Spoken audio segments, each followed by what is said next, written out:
New footage has come out of the interaction that police in Wyoming had with Gabby Petito and Brian Laundrie. And it is more proof that the cops dropped the ball. One of the cops was telling Gabby about how he has this interaction with his new friend and his ex-wife. That's why I'm saying that a lot of times these cops stop people, that oftentimes they put their own life experiences into play when this is a totally different experience. The cop saw that there was a physical altercation. Brian had some scratches, and Gabby had some scratches and bruises.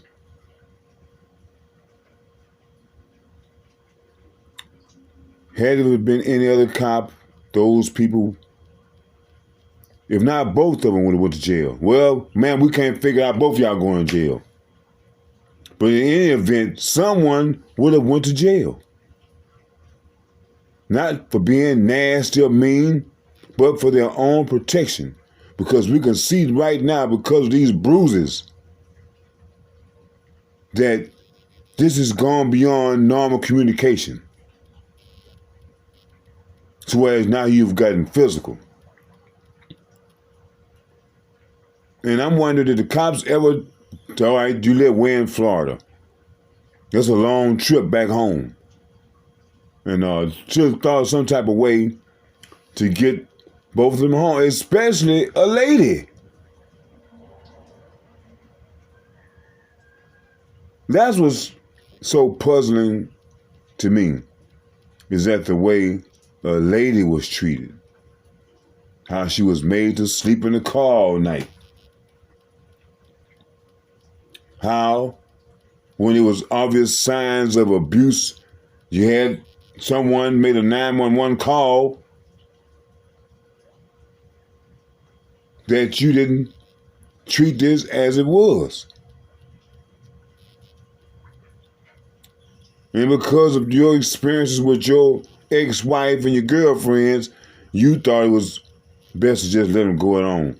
Maybe a night apart would solve the situation. Evidently, it did not.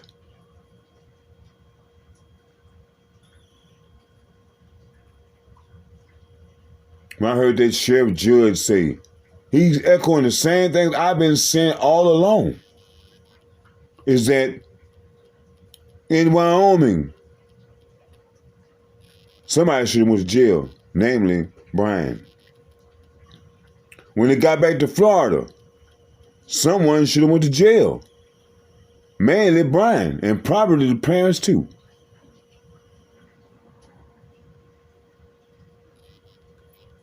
Here's one thing I'm kind of puzzled. If Gabby, if her last communications with her mother was on the 27th, I think they had a FaceTime on the 25th. Why did they wait way until 9/11 to finally say, well, let's make this call because something's not right here? I understand that you want to give youngsters their freedom to make mistakes or whatever. You want to give them their space. I can understand all that. But no one communicates more than a mother and daughter, especially going on a trip like that, miles away. I'm surprised that, well, I'm kind of surprised, I'm not surprised that they would allow their daughter to stay with Brian, and they live way in New York. That's where they're from. But because they're supposed to some type of high school sweethearts or childhood sweethearts, that they allow it to happen. And all I can really say about that situation is it's money. No one wants to say that. It's money. The laundries are loaded. I think Gabby probably has more money than her father. They're not saying what his net worth is. They just said he is some sales manager or whatever at one of these cables companies. But other than that, there's nothing about how much money this family is worth. But the laundries, on the other hand, yeah, they got cash. And when I take away, because when I listened to the tape, when the police stopped him in Wyoming, you know, it's evident that Gabby is covering for Brian. And why would she do that? It's about money. The boy's loaded. What woman is going to just store it away and she has some guy whose parents are millionaires? Let's be realistic, folks. It's just not happening. So maybe that was the reason why she stayed in this abusive relationship. I tell people all the time, that high school sweetheart stuff, it very rarely works. People grow up. People change. That person that you saw when y'all first met, that won't be the same person. Because circumstances and situations change a person to the real them that you never knew. And maybe Gabby was a whiny, bitchy type person. Who knows? And maybe Brian was this guy, he's just not going to take too much of harassment in his mind. If it's harassing him, he's just not going to have it.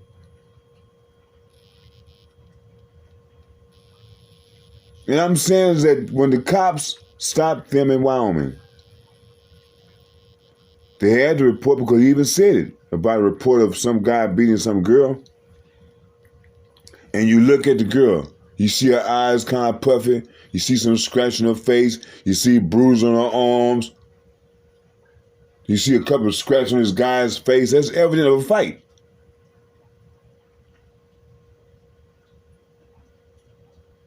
And you did not, hey, I don't understand why you didn't take him to jail. But I understand, like I said, it's about that money. And it's about that privilege that people don't want to talk about. The same thing when he got back to Florida. You're going to show back up. The last time you talked to your child was on the 27th. Brian shows back up in Florida without Gabby in her vehicle. Ask him somebody, man, talk to my lawyer. I just can't get past that. And the cops just left the house. They should have bum rushed the house right then.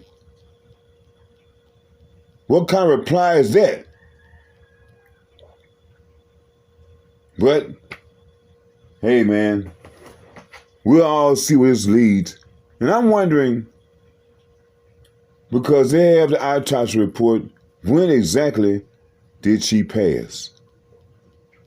Was it in between the 27th and the 1st? And when they found her body, how did they find it? Was it crumpled over? Was it placed there? Was it hidden? Was it out in the open? How was her body found?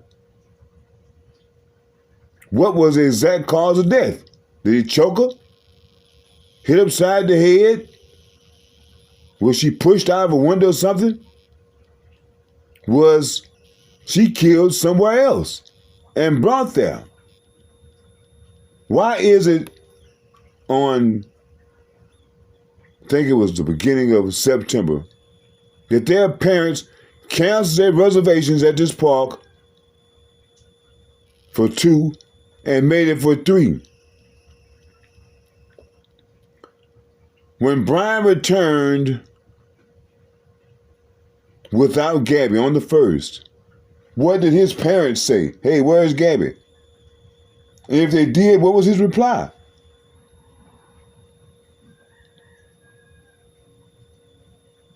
I just can't see this big lapse in time that Gabby's parents would wait to call 911, because I'm wondering, after a day or two, because it seems if the mother and Gabby were talking pretty regular. After a day or two, and you call, no answer. Did you call Brian's phone? Did you call the parents' house? Hey, have you heard anything from them? I've been trying to call them and I'm not getting an answer. What's the deal? Yeah, I'm saying when they did make the report, it was on 9/11 of all days.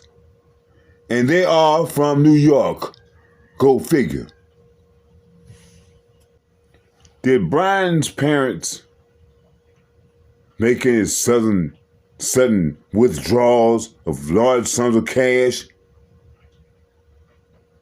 But knowing most millionaires, they got petty cash laying around, so I'm quite sure they have some money laying around for times like these.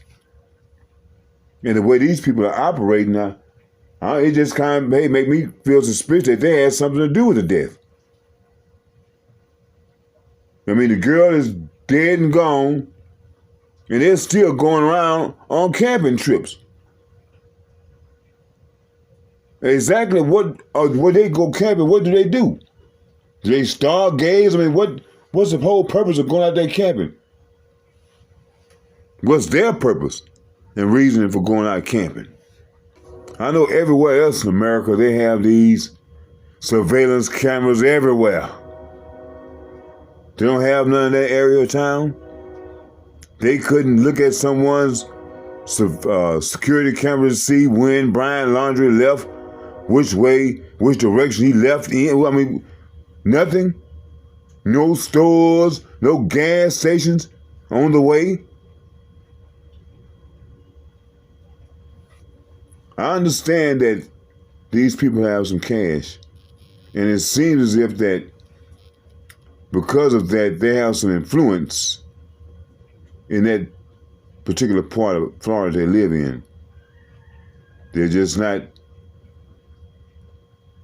aggressively pursuing the whereabouts of Brian Laundrie. They say they are, but what I'm seeing is I don't see how. What happened to all this satellite image and all this other stuff they're supposed to have? Why can't they use that? And why are they so secretive about the case? I've been noticing that with a lot of cases lately. How they'll make sure they don't want to say the right things. And I'm listening to the type of charges. It's evident that this man is the murderer. But yet and still, he's being charged with theft of a credit card. That's all it amounts to. You and this girl left together. All of a sudden, you show back up in her vehicle with no explanation. We find the woman dead, and this man is not being charged with murder? Somebody please explain that to me. I mean, if I was these cops, they should put the parents in prison. That's Brian Laundrie's crutch, is the parents. If you cut off that lifeline of his, will you be able to flush him out? Because as long as these people are out and about and able to make moves for their son, you'll never catch him. You will never catch him. I mean, when the cops came out, the FBI came up to the Laundrie's home, I'm looking at the expression on Brian Laundrie's father's face. This is one mean, evil-looking man. And the mother looks kind of arrogant herself. I mean, I watched a lot of these tapes. What is that the whole deal about interrogation? Why can't the parents of Brian Laundrie be brought in for interrogation? Well, in any event, everyone really knows the real deal. And I'm going to tell you the real deal. Had Brian Laundrie been a black person, he would have been in jail a long time ago. He'd have been in jail on August, whenever it was, if they got stopped by those cops in Wyoming. Had he been a black person. But because he's rich and white, he was left to slip off into the night.